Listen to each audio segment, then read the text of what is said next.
Ekuseni esilole yakhumbula Ntwana usangiboleka impahla. Hola bafethu on the Friday. Injani mzansi ngolwesihlanu. Sure, ziwu-20 kuJanuwari 2023. Yeah. U-2023 siuqalile uJanuwari hayi. Ngathi sesizamile ukulwa nawo iMarakoday. Ayindlali sigubha mehlo. Kade isiphathe siyalikhahlela ayilala eziko lize liyazalela. Alifuna ukusuka ikade eziko. Welcome to Economic Freedom Podcast. Namhlanje sizoyiqala lento ene-vice versa. Usually sivamise ukuqala nge-crypto. Namhlanje ngifuna sicaleni nge-stock market nangama currency market. Okay bafethu uqala nge-JSE. Inkomba yezabelo zonke is 79,269 rand 77 cent, i-down ngo-0.30%. Sibuke irandi masicathanisa nedola lu 17 rand 12 cent, li-up ngo-0.93%. Sibuke i-Brent crude u-$85.99, i-down ngo-0.30%. Sibuke i-gold $1,926.15, li-down ngo-29%, no-0.29%. Okay bafethu, since sazi-ke ukuthi okay eMzansi ziyakhala ngendaba yogesi. Ugesi usiphethe kabi bafethu, siyabona i-SA Power Crisis untenable. Mr. Price Chair. Asazi ukuthi government must communicate its official detailed plan for this situation to the energy crisis to protect and grow the economy. Natural pain ukuthi Mr. Price Chair kusho zakhala bafethu. Mr. Price akakhona ukuthengisa kahle ngoba phela lo gesi amphazamisa. Uzama ukuthi umphazamisa and esaphazamisa kasibaningi bafethu. Ugesi usiphethe kabi. Amasola ngaqabanga ukuthi azokwenza kangcono. Wena Mpanza uthini? Yeah, amasola azokwenza kangcono kakhulu mfethu. Vele ayafuneka eSouth Africa because nayo i-chair ye Mr. Price ize nama backup power system, is something like ama backup generators ukuze banangizane baqhubeke because Mr. Price ukhahlamezeka kakhulu ngendaba yogesi. So itoro zakhe sometimes bezingakhona operator ngendlela. But ke since abekile nayo ukuthi but Mr. Price mina I think ma investor kuma solar because Mr. Price into ayidinga kakhulu njengasegesini ukukhanyisa and then amathili ukuthi operate and isola lo msebenzi lo engawenza isola powerful kakhulu guys kakhulu. ayisebenzisa phase 3 kakhulu Mr. Price ayidinga ipower eningi ngalondlela mabanga investor kuma solar I think phinde futhi lapho bangasave because even petrol yadura fethu. Exactly. Even diesel yadura. Ilo shading bafethu ikhahlamezeka yezikhahlameza nomasipala because la kule article bakhuluma ngokuthi how load shedding is crippling municipalities with 8 hours or more of load shedding a day. Just imagine 8 hours or more without electricity per day. Ngalo mzuzu yaspana mabuye spana ukugesi mawuhambi yespana ukugesi, how will you feel? It's so tragic. So most abo masipala eSouth Africa nje ikhahlamezekile ngendaba yogesi. Ninazi ukuthi siphila nje endaweni sizakhamuzi sisihlala nani nabo masipala abantu abaphethe indaba yomasipala. Many municipalities are headed for the wood cheaper, with stage 6 load shedding more regular, stretching as far as the eye can see. Municipally heavily reliant on electricity sales for revenue, which is most of them are going to find themselves wards of the state. So nje kunzima kakhulu bafethu. So vele yiyo into biggest thing going on in South Africa right now because even ama companies aphansi kwamasipala thizeni akhahlamezekile njengokuthi uyidayisela amakote kasi or omunye umuntu maybe usomashisele kasi ibhizinisi yakhe ikhahlamezekile. Mangithi akeza azongishiselela maybe something uza khona ubeka ukudla etafuleni ngeke khona ukufika azo deliver service. Even ama social media nama network abhekane nenkinga efana kanjalo because manje uma ngabe uthi load shedding uzothatha yabo ma 8 hours, that means ungeke kube ne-internet service for almost 8 hours because internet service na isebenza ngogesi because sebenzisa ama poles. That is why you will be able to ukuthi wenze call kuphela enye into dololo guys and or Exactly. mangabe uzokhona ukuyenza izoba too slowly asali iyona mhlawumbe ingenzeka because internet is another thing but nje iba much more faster if ugesi uvulelekile na i-booster power. Enye into going on right now eSouth Africa namhlanje zo20 abantwana abatholile ama results wabo around South Africa ezikolweni. So SA education priorities, if it could start from scratch, into esikhala ngayo kakhulu kusho ubani, kusho Officer Louis van Rooyen, weigh in on the country's complicated relationship with education.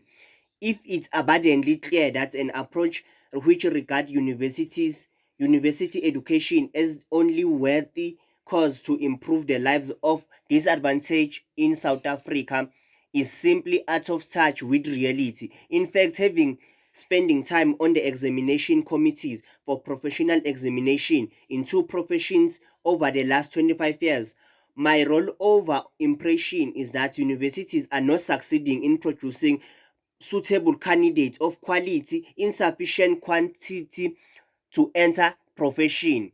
My observation are that candidates across different professions are able to regurgitate, memorize knowledge, but ill-equipped to apply that knowledge to real-life situation or case study. So bafethu basingathi siyabuka South Africa sinama graduates amaningi, but awaqhasheka ngenxa yokuthini ukuthi ugovernment kahle when it comes to education uyasiroba usinika more of theory than practical. So asithi for instance manje ngifundela maybe mhlambe ukuba for instance ukuba electrician, mangimele ngibe electrician most of the time ngizospenda mangabe it's a 4-year course ngizospenda almost 3 years and a half ngisedeskini with a theory, only 6 months to do practical nje, just ngiye ku workplace ngithi ukusurveya nakhona izinto practical just ukusurveya nje after or observer. After that sengiyabuya sengithola qualification yami akahlathi angaqeqeshekanga, that's why mangabe ngizofika emsebenzini ngizofika ngenze more of ama mistake because anginayo practical, ngina more of theory. And lokho kwenza ukuthi kenekena ukhona ukuthi kenekena udonsele emuva kakhulu because bazokuchasha kanjani because bayazi ukuthi wena even experience onayo ayikho maybe more than even 5 years, wena nje experience yakho nje just lokuthi wakhipha nyana ukuthi oshasha nyana nje lo must only 6 months, even not even 6 months, and ama practical akhona phinde futhi into nyana abakunikeza into serious, yayibona into enjalo. So that means mina into engiyibonayo sometimes at some point ukuthi if ever uma ngabe kanjani government kumele azame sure ukuthi mina bene relationship ne education serious, serious because abantu ufana ukuthi bafundela for nothing. Ufundela ukwazi ukufunda, you learn to be illiterate because not to have skill of what you even if a university bakufundise kahle, that means wena bongaphuma wenze something ngale qualification without going to the workplace. Yes, and I start my but own that means usho kahle lama universities they are failing us ngokuthini abantu abaningi yes mabaphuma but they want some job. That means universities ayiqeqeshi kahle because if ever bozophuma sona idea yakho ukuthi hayi yabona mina manje hayi fuck it ngiyakwe kule ndawo kaso yabona into kanjalo. Wena nguwe uma uphuma university usenzela ama job opportunities, hayi ukuthi wena uma uphuma university uzobuya uhlale nathi futhi lamakhawu at the more of unemployment rate because naso yoko kodwa bakuthola bafuna 5 years experience uyithathe about yami uphuma evasi or uphuma ka grade 12 unganani amavasi akube busy guys, akube busy angeke ushaya iphepha waya maye mele ushaya isipani masevasi shaya isipani ukuphuma nje bafethu sicela ugovernment ukuthi azama ukuthi manje akanyusa amasokisi when it comes to ekuthatheni abantwana ema university. Ama university awa encourage ukuthi afake more of i-practical than i-theory ibalekile yes angani, but i-theory mani bantwana bayifunda for the period of 13 years from grade R to grade 12. Ukufunda ukuthi ngikwazi ukufunda isingisi or ngikwazi ukufunda into ebhaliwe, ngikwazi ukubhala into efundwayo, ukutranslate ukwenzani lokho sikufunda from grade R to grade 12. After grade 12 mele kube yi-skills angempela bafethu, sicela applyelele into leyo kuphi ugovernment abe ne-relationship ebanzi or enzuli kuphi when it comes to education, angasirobhi bafethu. Sibukeni ifedi lana bafethu. Hey ifedi ithi yona ifedi is set to slow rate hike again and debate how much further to go. Asazi ke ukuthi kenekena ama investor and ama economist continue to doubt Fed forecast that the rate will rise to above 5% from their current level, just below 4.5%. Exactly. Federal Reserve official heartened by an inflation slowdown, as poised to slow the pace of their interest rate hike for a second straight meeting and debate how much more they need to tighten to get price under control. Yes, Their yes. campaign, which came too late, some critics argue seems to be paying off, with a slew of data across the economic indicating that inflation is finally decelerating. A year after Chair Jerome Powell and colleague incorrectly predicted it would soon fade, still a persistent tight labor market with unemployment at 5-decade low means policymakers are not ready to declare victory. So kusho kona ukuthi bazozama ukuthi balungise leso simo, so ngoba manje masingathi siyabuka i-unemployment rate iku-5 decade low, that mean iku-50 years low. Kahle kahle kusho ukuthi abantu manje ekuse bakhona ukuthola imisebenzi sekungconywana, so that's why nabo bathi bazothi ukuslower down ama rate. Yeah, bona bazama ukuslower guys, Because sibuya kuma 9%, 8%, manje bazozama ukuslower from below 5%, that mean it can be even below 4.5%. Exactly. Okungasijabulisa ngoba phela at least izinto zokhona ukuthi zihambe kahle bafethu. Hey, dala sifayile abantu laba basiphethe ngobhongwane basibambile. Basibambile and kunzima kakhulu, and manje masingathi siyabuka Summers warned of 1970 crisis if central bank relent on rates. Inflation peaked in double digits across much of the industrialized world, but is expected to drop rapidly this year on the back of falling energy and commodity price. Masingathi siyabuka bafethu u-oil energy yehlile from $130 manje kubo $80, yehlile kakhulu. Masingathi sibuka ama-commodities, most ama-commodities ehlile, even though i-gold lithe ukhupha kancane, but lehlile from a year ago, because masingathi siyabuka boma 2021 or even early last year beliboma 2,000 something US dollars. So going soft on inflation will plunge economies back into the recessionary depth of the 1970s and have adverse effects on working people everywhere, former US Treasury Secretary Relisama warned. Kwana kubi bafethu. Kwana kubi, but ngathi sekuzoba ngconywana baba kulonyaka bafo, so sesizobona khona. Ya bona bayakhuluma labantu laba, yabona mosi ayasho ama-economists abasabathembi. Yeah, abasathembi ukuthi labantu laba, because mawuthi yabuka kahle izinto zashayisana, because masingathi sibuka ama-commodities kahle kahle yebo ehlile, but masingathi sibuka this news, gold is near 8 months high with recessionary cloud building, but gold commodities but look 8 month high, just imagine. Ya lona igold likhuphukile bafethu, likhuphukile Which 8 months yo. Which sports gold decline with 0.1% to $1,930.57 an ounce as of 8:56 a.m. in Singapore, after jumping 1.5% on Thursday yesterday, and is on track for its 5th consecutive weekly gain. Just imagine. 5 times. Namaleni. So igolide bafethu lenza kahle kakhulu. Okay bafethu, manje sesishifta siye kuphi? Siye kuma cryptocurrencies. Kuma cryptocurrencies namhlanje kunendaba eyitrendayo kakhulu. iGenesis icompany elenda kiyo most ama centralized exchange bawaqhashisa akhashisa kuyo iGenesis ama crypto ukuze bakwazi ukugenerate i-interest for abantu aba-investe kulelo coin lelo. Say for instance, I'm using certain exchange which is a centralized, bengikhona ukuqhashisa i-Bitcoin lami ngithola 2% per year. So bona kusho ukuthi on the behind scene bebathatha le Bitcoin lami bayiqhashisa kuphi? Bayiqhashisa kuGenesis. But iGenesis namhlanje tholakala ukuthi a crypto lender Genesis files for bankruptcy as crisis spread.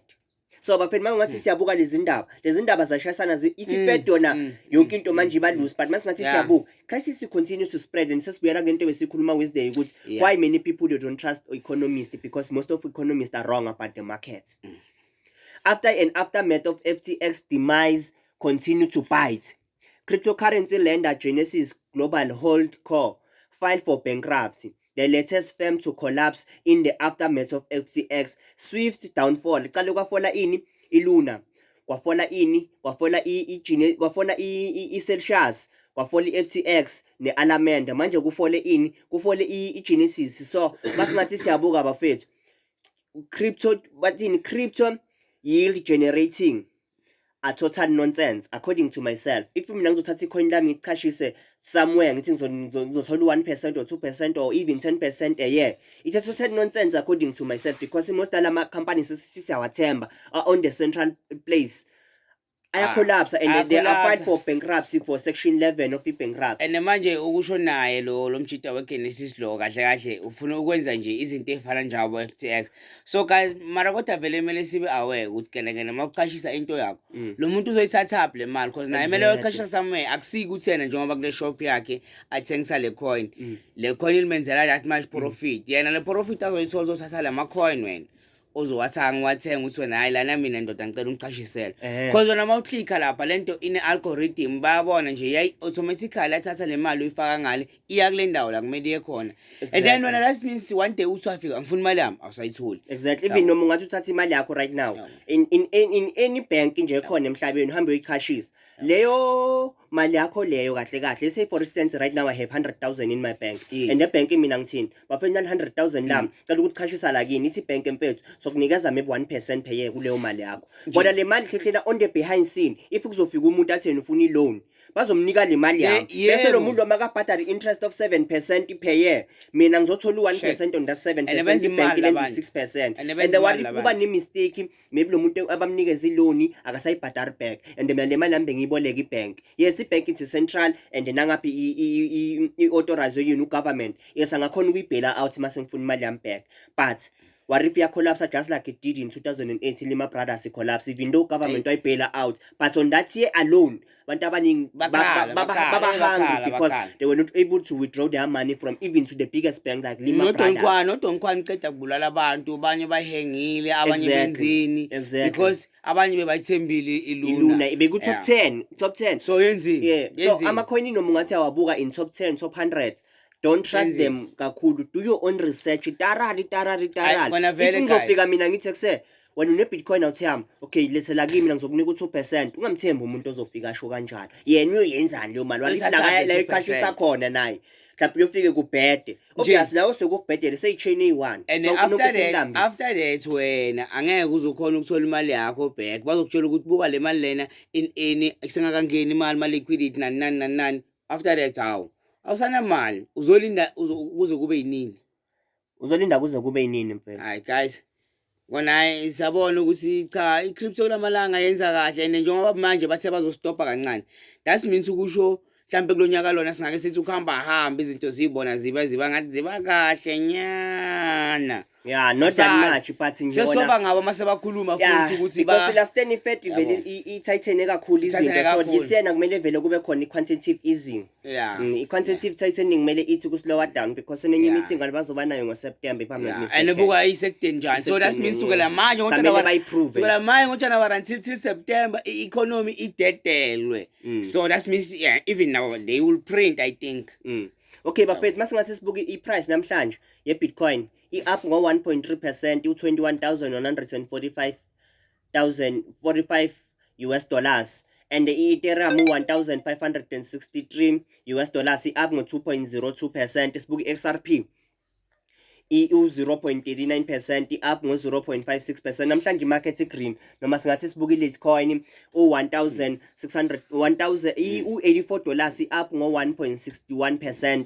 masingathi sibuka i-Monero i-$167 US dollars i-up ngo 4.24%. noma singathi siyachecka lana abakhuluma ngayo ku Cointelegraph ukuthi crypto lender Genesis filed for bankruptcy in chapter 11.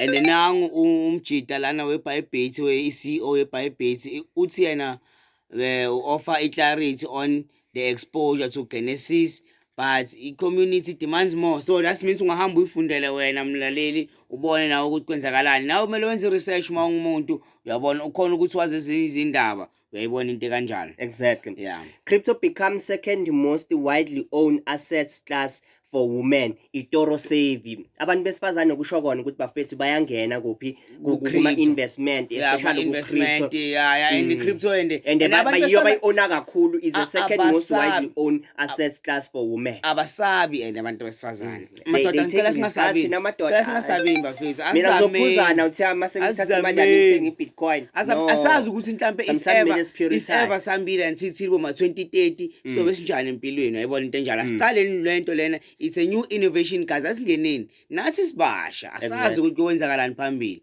Okay, bafethu NFT steez and crypto toy CEO discuss the future of toys and entertainment within Web3. Asithi ukuyichecka kancane because dana bakhuluma ngani kahle kahle entertainment nyana and the Web3 it's another a way of going to internet and ukwenza izinto zakho without ukuthi kana idatha lakho collecting someone. iWeb3 right ine secretive kakhulu ayifani njenge Web2 Web1. Exactly. Yeah. This week NFT steez met with crypto toys founder Will Wainwright to discuss the current role of play and toys in regard to their integration with non-fungible token and Web3 as a whole. Wainwright believed that the act of play is not restricted to children and believe that as adults we still crave the element of play throughout the life. According to Wainwright, through the development of technology, play has evolved. NFT, especially in gaming, have highlighted this layer on ownership through play. So bafethu masingathi sibuka inangizana konje yini le coin lama gaming ifetch.ai lama gaming i-eggs masingathi sibuka eggs infinity is not ukuthi abantwana nawo umdala ungayidlala because ungathi mawudlala you earn ama crypto and uma earn lawo ma crypto lawo so wenza imali. So abantwana kusho ukuthi bona kahle bangasi outperform because the more badlala bazobe benza imali and wena uthi mina ngimdala ngidlala ama game no bafethu umhlaba ushintshile ungenye indlela igaming inemali blind and manje eglisiso yakhona ukuyithela le share yegaming qala bebayidla bodwa qala igaming bebhatara bona bodwa aba create be game nani but manje you can play to earn. Exactly. And the Bitcoin mining in a university dorms ekhula BTC story. Okay, asizweni kancane nje sothi highlight kancane and you can visit Cointelegraph to check more about this thing. Yes. Ukuthi ubone na ukuthi kwenzakalani indaba zineng Cointelegraph. The Humble University dorm is a place for students taking their undergraduate degree to study, rest, make new friends, host widely dorm parties, and of course mine Bitcoin. Yo, is so important. Sithi besakhuluma nga university ukuthi government bafethu uyasifeyila as ama student or education yethu. Nathi we can take our education at our own hands. I-crypto izo-centralize ne-education kahle kahle. So manje sesingakhona ukuthi a master student in market research and self-described data guy Black Kufoman has hooked up an S9 Bitcoin miner to Bitcoin network. If you want to mine Bitcoin, khona le company abayibiza S9 miner ngakhona ukuyithenga online boma Amazon and stuff and start your own Bitcoin mining. He won the S9 miner in a raffle at a Michigan Bitcoin meetup and immediately set up learning how to use it. And then Twitter wathi Black has consistently shown up to every Bitcoin 101.io event with at least one friend and tremendous attitude. So kusho kona ukuthi bafethu zakhala simele thathe education at our own hand. The crypto ingabuya isibhadare futhi using ama NFT na using ama gaming using mining. Yes anginamali but singathenga mining ye 400 as a student bese sengiyayiplaka lapha erumini lami lo manyana and if ufuna more of information ngaya ku bitcoin101.io for ama startup for ukuthi ngithole ukuthi i-setup ihamba kanjani ama steps. Ya kona bafethu cha hayi angeke asinaze iningi kakhulu namuhla ngoba nje hayi kona ukusho kona ukuthi cha siyaizeka 10 blockchain developers can 10 ways blockchain developers can use ChatGPT chatbot. Mm. Yeah. So Chatbot kusho isokhona ukuthi isebenzisa yasebenzisana nayo crypto Alliance LV blockchain technology has revolutionized the way we think about data storage and transaction, but it can also be a complex field for developers to navigate. One tool that can help simplify the process is ChatGPT, a chatbot and a large language model created by OpenAI. Exactly, which is a language model, is a type of artificial intelligence model that is trained on a large corpus of text to generate or predict a text. It can be used to generate new text, such as in machine translation, or to predict the likelihood of sequences of words. It uses natural languages processing and machine learning technique to learn the structure and pattern of languages. Just like, for instance, smart contract developers, they can fall into this code documentation, they can fall into this community management, they can fall into this, and market analysis, they can fall into this wallet development, they can fall still, simulation, they can fall still, and depth development, they can,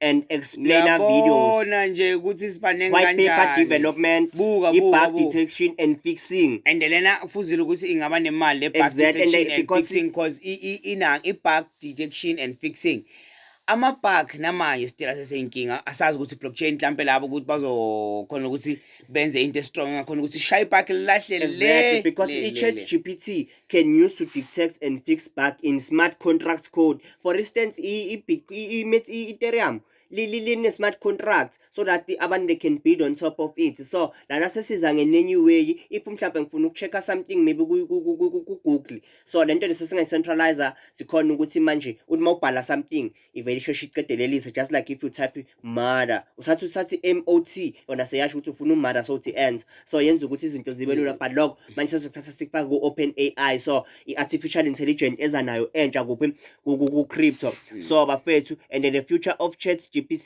is a powerful tool for blockchain developer that can be used to streamline the development process and engage with the community, whether they are developing smart contract, token, or dApp, or conducting the market analysis. Exactly. Okay, bafethu, namhlanje siyivala lana le ndaba. There was a lot to talk about, but there was not a lot to talk about. Manje uma ungahamba nje nawe uyicheckela ba coin market cap, ucheckele ku crypto bubble, ucheck ukuthi imarket ihamba kanjani, ba coin market cap ukuthi imali zenze kanjani, ubuye nangapha kubo ma stocks ucheck nakhona ukuthi kwenzakaleni. Boma stock exchange buke bo JSE ukuthi benzakaleni, imali zenzakaleni. Now ucheckele, then ukene knowledge eningi ngaloko, because nathi guys just need nathi sancheckela ukuthi kene sihambeni sonke guys sobona ukuthi 2030 or 2025 usiphetheleni. Exactly. Yes. See you Monday bafethu. Yebo akube njalo bafethu. Awusibona ngeMonday sibona ukuthi iweekend yona ukuthi ihambe kanjani. Kodwa weekend lena nayibona ukuthi icale mina njani, sicale ngogreen, green. Asazi ukuthi Monday mhlambe sobe red, asazi. Sobona khona. Goodbye my friends.